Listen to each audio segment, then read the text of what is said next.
விடியனே இன்னைக்கு வந்து பார்த்தீங்கன்னா கொஷின் போஸ்ட் பண்ணியிருந்தோம். இந்த கொஷின் வந்து பார்த்தீங்கன்னா என்ன ஆன்சர் பார்த்துக்கலாம். ஸோ இந்தியன் எக்கானமியில் இருக்கக்கூடிய ஆக்டிவிட்டீஸ் என்ன செக்டார் மேட்ச் பண்ண சொல்லி கேட்டிருக்காங்க. எது கரெக்டான மேட்சிங் அப்படின்னு கேட்டிருக்காங்க. Indian economy and world economy whatever it is, அதில் primary sector, secondary sector, service செக்டார்னு ப்ராடாக மூணாக பிரிச்சிருக்கிறாங்க.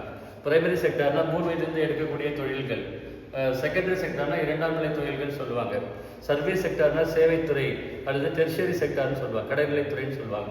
ஸோ ஃபர்ஸ்ட் ஆக்டிவிட்டி பார்க்கலாம் பாருங்க. ஸ்டோரேஜ் ஆஃப் அக்ரிகல்ச்சரல் ப்ரொடியூஸ் இருக்கு இல்லையா, விவசாய விளைபொருட்கள் அதாவது அக்ரிகல்ச்சர் ப்ராடக்ட்ஸ் வந்து ஸ்டோர் பண்ணுறது செகண்டரி ஆக்டிவிட்டி அப்படின்னு கொடுத்துருக்காங்க. இது வந்து தப்பு ஆக்சுவலாக. செகண்டரி ஆக்டிவிட்டி இல்லை, அது டெர்ஷியரி ஆக்டிவிட்டியில் வரணும் ஆக்சுவலாக. அதாவது சர்வீஸ் செக்டாரில் வரணும். டெர்ஷியரி ஆக்டிவிட்டின்னு வரணும். அதனால இந்த பேர் வந்து எப்படி இருக்கு, தப்பாக இருக்கு ஆக்சுவலாக. நெக்ஸ்ட் டெய்ரி ஃபார்ம் அப்படின்னு இருக்கு இல்லையா, டெய்ரி ஃபார்ம்னா வந்து பால் பண்ண வச்சிருக்காங்க இல்லைங்களா, அதுக்கு பேர் வந்து பிரைமரி செக்டார்.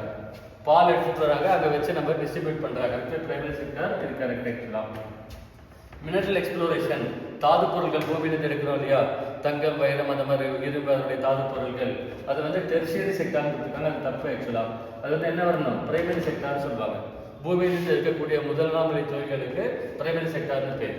வீவிங் கிளாத் வந்து செகண்டரி செக்டார்னு கொடுத்துருக்காங்க. அது கரெக்ட் ஆக்சுவலாக. பருத்தி வந்து பூமியிலேருந்து எடுக்கிறோம், அக்ரிகல்ச்சர்லேருந்து எடுக்கிறோம், அது வந்து ட்ரெஸ்ஸாக கன்வெர்ட் பண்ணுறது செகண்டரி செக்டார். ஸோ எவ்வளோ கரெக்டாக இருக்குது அப்படின்னா 2 கரெக்டாக இருக்குது, 4 கரெக்டாக இருக்கிறதுனால 2 பேர் கரெக்டாக இருக்குது அப்படின்னு அர்த்தம்.